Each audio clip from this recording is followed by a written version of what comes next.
O programa de hoje começa falando ali de um assunto pra lá de sério no mundo esportivo. Nós vamos falar da CPI das apostas esportivas. Essa comissão parlamentar de inquérito foi instalada no dia 17 de maio e está investigando a manipulação de jogos de futebol aqui no Brasil por causa de apostas esportivas.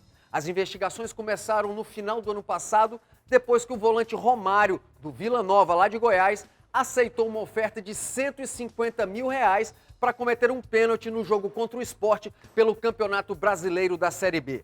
Ele recebeu um sinal de R$10 mil e só teria os demais R$140 mil, melhor dizendo, sobre essa partida se tivesse cometido o pênalti. Como ele não foi relacionado, ele tentou cooptar colegas de time, mas sem sucesso. A história então vazou e o presidente do Vila Nova, Hugo Jorge Bravo, ele próprio, um policial militar, investigou o caso e entregou as provas para o Ministério Público de Goiás. A primeira denúncia foi feita há 2 meses. Indicava que haviam 3 jogos suspeitos na Série B do ano passado.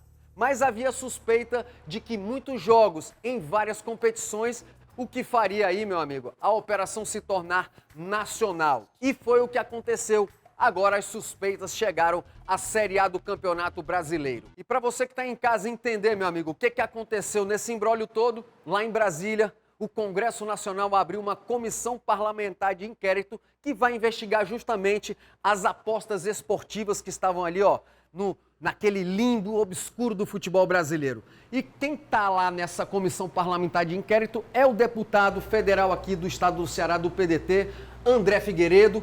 Ele que é o nosso convidado exclusivo, especial de hoje. E para ancorar esse bate-papo comigo, meu parceiro de camisa 8, Bruno Balacó. Muito papo sobre essa CPI das apostas esportivas. Seja muito bem-vindo, André Figueiredo, ao Camisa 8. Pense numa bomba que caiu lá no Congresso Nacional, no colo de vocês. Já não bastassem os problemas do cotidiano do brasileiro, agora tem esse imbróglio também envolvendo o futebol. A batata é quente assim?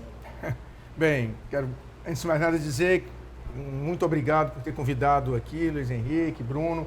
A gente tem uma satisfação muito grande de estarmos podendo debater um assunto que é a paixão nacional. O futebol é a paixão de todo o povo brasileiro. Então, como é que a gente vai imaginar que, de repente, a gente vai para o estádio, para quem ganha um salário mínimo, um sacrifício danado para chegar até lá, para ser sócio-torcedor de um time ou comprar um ingresso, e, de repente, você está sendo enganado. Você está sendo enganado por pessoas inescrupulosas que, lamentavelmente, aliciam jogadores e jogadores que se deixam aliciar. Então essa CPI vai ter esse intuito, vai ter um intuito justamente de investigar quem financia, quem se vende e, no final, apresentar alternativas que possibilitem a gente extirpar esse câncer do nosso futebol. André, e de que forma essas condenações do STJD, que é o Superior Tribunal de Justiça Desportiva essa semana, embasam o trabalho da CPI? Porque vários jogadores já foram condenados, alguns banidos, como o Romário, né, que é apontado aí como um dos cabeças entre os atletas da operação. Teve Eduardo Balmer, que também foi do Santos, apontado como talvez um dos nomes de mais destaque, punido com vários jogos de suspensão, né? Ele não foi banido, teve uma suspensão longa. E o Igor Cariús, o único cearense dessa lista inicial, que foi absolvido, né? Ele teve uma acusação de ter se cooptado junto a essa quadrilha, mas foi absolvido. Como é que essas condenações auxiliam a comissão a poder agora levar para o próximo passo, que são os debates, os depoimentos, que é o que a gente está acostumado a ver nas CPIs, né? As investigações e, claro, as outivas, né? Como a gente fala. Isso. Na verdade, o que já foi apurado e sendo condenado na Justiça Desportiva, o que nós queremos é fazer com que esses atletas aí possam nos ajudar a elucidar todo o esquema, né? Porque a CPI, ela também tem um caráter criminal. Nós vamos apurar não apenas no âmbito desportivo, vamos apurar no âmbito criminal para que a gente possa, digamos assim, encaminhar para o Ministério Público todas as denúncias que, porventura, nós apurarmos e que sejam efetivamente, digamos assim, críveis, né? Então, nós tivemos já uma reunião aqui no Ceará com a Federação Cearense de Futebol e com o Ministério Público aqui do Estado do Ceará. Existem investigações, por exemplo, que estão bem avançadas, né? Que, lamentavelmente, iniciou na região do Cariri, com Barbalha, né? Inclusive, um dos jogadores que vão ser ouvidos é o Leone, que, digamos assim, existem gravações dele, que ele nega de serem de sua autoria, mas, de qualquer maneira, nós estamos lá com requerimento de convocação para que a gente possa também, digamos assim, investigar a fundo as denúncias aqui no estado do Ceará. Mas não vai parar pelo Ceará, claro. Nós queremos acabar com isso no Brasil. Então nós ouviremos atletas, ouviremos dirigentes esportivos, ouviremos árbitros, ouviremos duas empresas que são as responsáveis por investigação de atividades suspeitas no futebol, que é a Esportes ADA e a Status Perform. Então, nós temos aí uma ampla gama de requerimentos de oitivas de entidades, pessoas e clubes de futebol para que nós possamos realmente fazer uma investigação a fundo. E, consequentemente, a gente chegar ao final dos trabalhos da CPI, que será no final de setembro, com um relatório extremamente robusto e com, digamos assim, com apuração de quem efetivamente aplicou golpes, seja comprando jogadores, seja os jogadores se vendendo, e apresentar também um produto de um projeto de lei que venha a, digamos, inibir a ação desses, que eu posso dizer, criminosos, Porque quem ilude a má-fé de um torcedor de futebol, ele não é outra coisa que não um criminoso. Pelo que vocês já puderam observar até o momento dos trabalhos da CPI, tem muita coisa obscura no que vocês já identificaram. Existe uma possibilidade de, por exemplo, um campeonato brasileiro ou da Série A ou da Série B ser paralisado devido ao que está sendo apurado, devido à quantidade de atletas envolvidos? Existe aí um número não extraoficial de que podemos chegar até 120 atletas envolvidos nessa manipulação de resultados? Não, nós não vamos trabalhar na perspectiva de paralisar campeonatos ou anular campeonatos anteriores. Eu, particularmente, até gostaria, porque meu Ceará, pelo menos, teria caído para a Série B. Mas a CPI não se propõe a isso. Nós queremos realmente fazer com que o futebol brasileiro possa sair dessa situação de suspeição. Nós temos aí, infelizmente, no cenário internacional, um cenário muito triste para o futebol brasileiro. E nós queremos, inclusive, pegar experiências exitosas na Europa, especialmente na Europa. A gente teve na década de 80 o escândalo que envolveu até o Paulo Rossi. Então, nós temos aí experiências que são exitosas e que a gente espera, com essas experiências e com sugestões que venham do Ministério Público, das federações de futebol, e aí, diga-se passagem, o presidente Mauro Carmelho aqui tem sido um grande parceiro, abrindo as portas, os relatórios, o que foi apurado. O Ministério Público do Ceará também já se propôs, tanto que nós vamos fazer uma audiência pública da CPI aqui no Ceará. Muito provavelmente até o mês de agosto a gente vai estar fazendo, já está sendo aprovado o requerimento na próxima terça-feira, para que a gente possa focar em alguns estados, como iniciamos com Goiás, que foi onde o Ministério Público e o presidente do Vila Nova, digamos assim, tiveram a coragem de avançar nisso daí, e aí abriu-se a caixa preta. Nós temos aí denúncias em vários estados. Antes pensava que era só campeonatos de menor importância, terceira divisão do futebol cearense, ou do futebol goiano, ou do alagoano. Não é verdade isso. Não é verdade. Envolve até a Série A do Campeonato Brasileiro. A gente mesmo, a gente viu 2 atletas do Ceará que disputaram a Série A admitindo, pelo menos o Nino Paraíba já admitiu que realmente levou 3 cartões amarelos. Isso é o que ele admite. Quantos outros também não tiveram atitudes suspeitas? De provocar expulsão, de, enfim, complicar a vida do seu time e às vezes até mesmo entregar o resultado. André, é por isso que a gente vai apurar a fundo, Bruno. A gente vai apurar cada item. Esses 4 meses serão bem intensos. E pegando o gancho dessa história do Nino Paraíba, tem um fato da delação premiada, que ele já teria admitido, já pediu desculpas, conversou com o presidente do Ceará. Eu queria que você pegasse o gancho desses 2 atletas, porque tem ainda o caso do Richard, que precisa ser melhor esclarecido, o Richard Coelho, ex-Ceará, que está no Cruzeiro, e ainda o caso do Nino Paraíba, de que modo esses casos aí, já porque eles impactam diretamente o futebol cearense. Eram atletas que estavam no Ceará no passado. Eu queria que você comentasse a situação desses 2 atletas e o que envolve no caso do Ceará. Não, o que nós queremos é apurar realmente se eram apenas os 2, Porque há uma história de outros jogadores também, que existem não foram suspeitas. revelados. Existem suspeitas de outros jogadores e que nós queremos realmente apurar, Eu sou torcedor desde pirralho e isso me indigna. Eu tenho uma absoluta convicção que indigna a todos os torcedores pelo prejuízo que traz na vida emocional de cada um. A gente vê o clube se esforçando para pagar um salário altíssimo e, de repente, o cara se vende para prejudicar aquela equipe que o sustenta. Isso é lamentável. Então, nós vamos apurar e a ideia é que nós possamos propor, dependendo da gravidade, inclusive uma ação criminal pesada contra ele, não apenas o banimento do futebol, mas para que ele possa, inclusive, se for o caso, responder a um processo criminal e, dependendo da gravidade da situação, até mesmo a prisão. Ou seja, poderemos ter aí atleta sendo preso devido a esse envolvimento na CPI, do seu envolvimento nesse mecanismo obscuro, né? Não apenas esses pseudo-atletas, né? Porque um cara que se vende não é um atleta, é um bandido, não é? Desculpa com toda franqueza que a gente está tendo aqui, mas é um bandido. O cara que é atleta, ele vai por amor à camisa, pelo menos antigamente era assim. Hoje em dia, além da camisa, é muita grana que ele ganha para jogar, grana oficial. Agora, fora essa grana, ainda se vender para levar cartão amarelo, para botar a bola para escanteio, ou, que é o mais grave, para praticar um pênalti e prejudicar a sua equipe, isso daqui é um bandido que precisa realmente responder a um processo muito forte. Nós vamos criar um tipo penal específico para isso, né? Porque hoje ele pode ser enquadrado em estelionato, em formação de quadrilha. Tem que ter uma lei específica, Tem né? que ter um tipo penal específico, né? Então, nós estamos aí muito determinados a fazer com que essa CPI apresente resultados o mais rápido possível.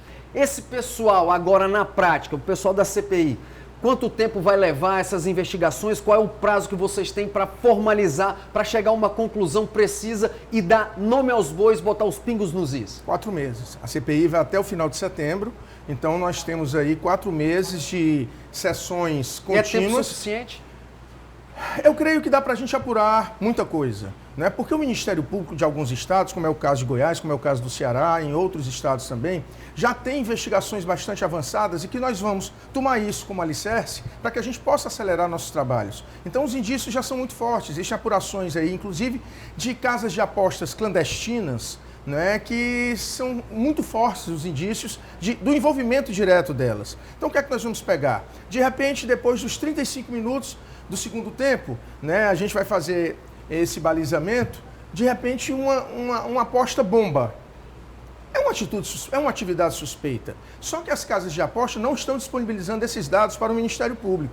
Ainda. E nós vamos requerer formalmente na CPI, a CPI tem esse poder investigativo. Então, de repente, vamos lá, tá 1-0 para um time e o outro time, a aposta vai que o outro time vai virar para 2-1, como aconteceu, vamos especificar aqui.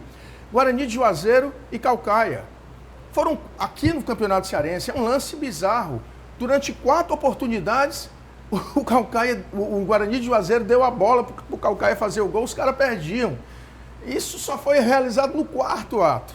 Não é uma ação muito suspeita? Bastante. Né? Entregava a bola, né? Então, e aí você verifica. Já teve casos de apostas fantasma, de jogos fantasma. Na época da pandemia, teve um jogo que foi providenciado do Barbalha com o time lá do Paraná. Eram portões fechados, sem televisionamento, de repente jogaram. Amistoso, Barbalha e tudo. E jogaram para as casas de aposta. Quem viu esse jogo? E não houve o jogo. Aí, Isso saiu uma reportagem até no Fantástico.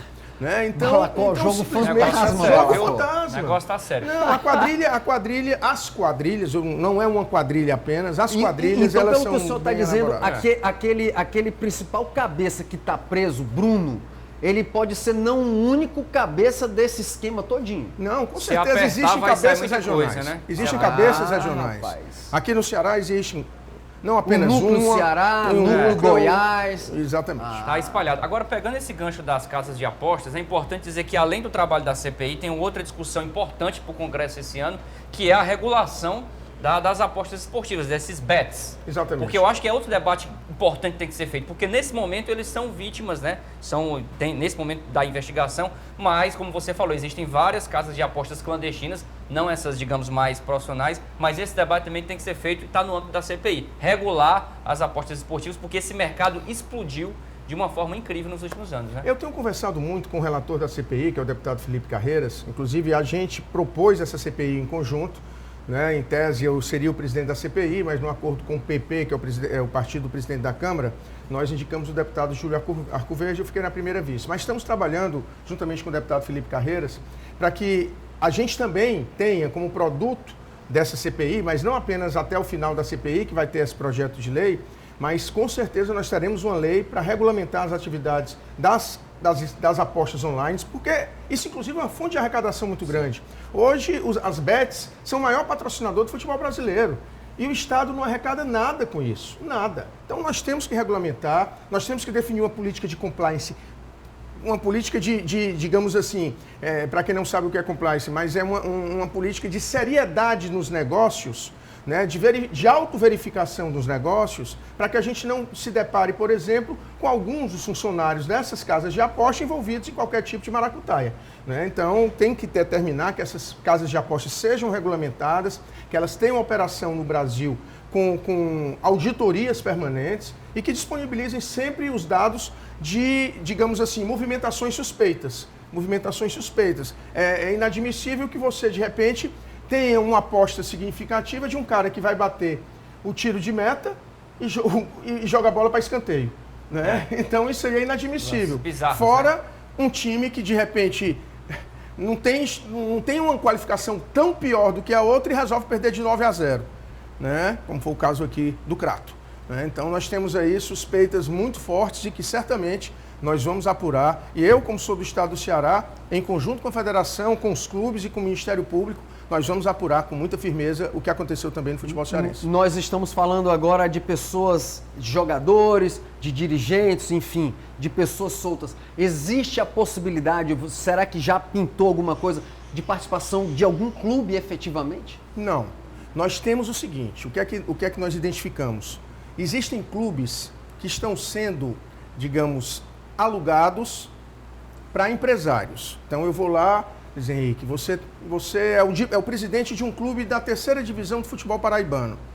Eu vou chegar para você, Luiz Henrique, quer me alugar esse teu time? Eu vou trazer uns 4 ou 5 jogadores que vão bombar no teu time e esses 4 ou 5 jogadores já são membros da quadrilha. Então esses 4 ou 5 jogadores, eles vão estar entregando bola para lateral, ajudando na aposta. A gente vê muita gente hoje com celular no alambrado, certo? Para passar orientações. Então, nós queremos, inclusive, já existem campeonatos que proíbem que jogadores tenham acesso a celular no decorrer da partida ou no intervalo. Principalmente no vestiário. No vestiário, né? Porque a gente não pode, de forma alguma, deixar espaços para isso. Então, essa é uma prática que existe. O clube é locado para alguém que se traveste de um investidor, mas que, na verdade, é um manipulador de resultados. Para ficar claro, rapidinho, Vila Nova, Ceará, enfim, outros clubes que tiveram esses atletas envolvidos nisso são vítimas. São vítimas. Os grandes clubes, em absoluto, existe participação de manipulação de resultados. São vítimas porque tem atletas que, lamentavelmente, provocam, como eu disse, já provocam expulsões, às vezes perdem pênalti, às vezes cometem pênalti. Sim. Então, isso tudo vai ser motivo de investigação e, como o Bruno colocou, a delação pode minimizar a pena daqueles que comprovadamente participaram desses fatos criminosos. André, e sobre a questão da participação aqui dos atores do futebol cearense, um dos, talvez, requeridos aí para depoimento, mesmo aqui ou mesmo lá no Congresso, seria o presidente do Ceará. Eu queria que você falasse de todos os atores do futebol cearense que estão envolvidos nessa CPI. Tem o Nino Paraíba, tem o Richard, que deve ser convocado. Dirigentes também, quem são os personagens? Como é que isso impacta, como é que essa CPI vai refletir, de certa forma, o futebol cearense? Os personagens daqui, lá em Brasília, para também serem ouvidos. Não, na verdade, as oitivas não são necessariamente para ouvirmos pessoas que tenham alguma suspeita de participação. São pessoas que são vítimas, pessoas que apuraram, né, no caso, irregularidades nas suas equipes e que a gente precisa saber os mecanismos de apuração e, evidentemente, quem estava envolvido.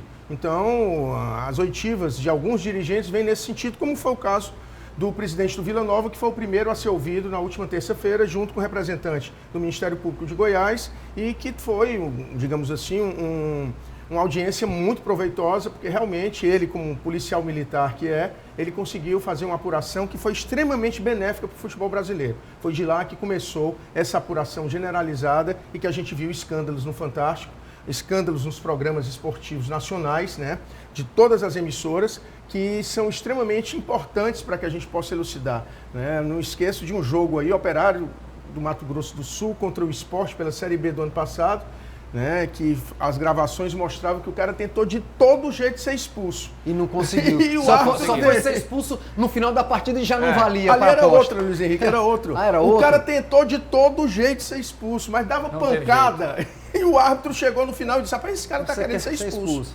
E não expulsou. É verdade, Acabou André. melando Acabou todo o melando. esquema. E o cara se lascou, né? Foi, Porque teve que pagar. o apostador, tipo, é o você que viu que eu tentei. É o que tá pagando parcelado.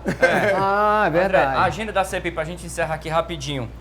Estamos gravando aqui domingo. O que é que vem na próxima semana da CPI aí de programação, digamos assim? Na próxima semana nós teremos a aprovação de vários requerimentos.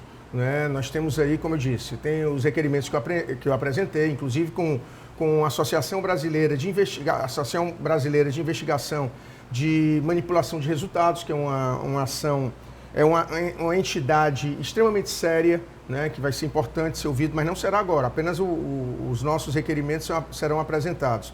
E nós daremos continuidade justamente na perspectiva de que a gente possa ouvir Ministério Público dos Estados, possamos ouvir federações nos estados e, consequentemente, avançarmos nesse processo de celeridade. Próxima semana, por ser uma semana que na quinta é feriado, é uma semana que nós tivemos agora uma ação exaustiva no Congresso Nacional, com votação de medidas provisórias que poderiam inviabilizar a reforma da estrutura administrativa do governo federal. Então foi uma semana bem conturbada. Na próxima a gente deve estar retomando e dar celeridade aos trabalhos da CPI.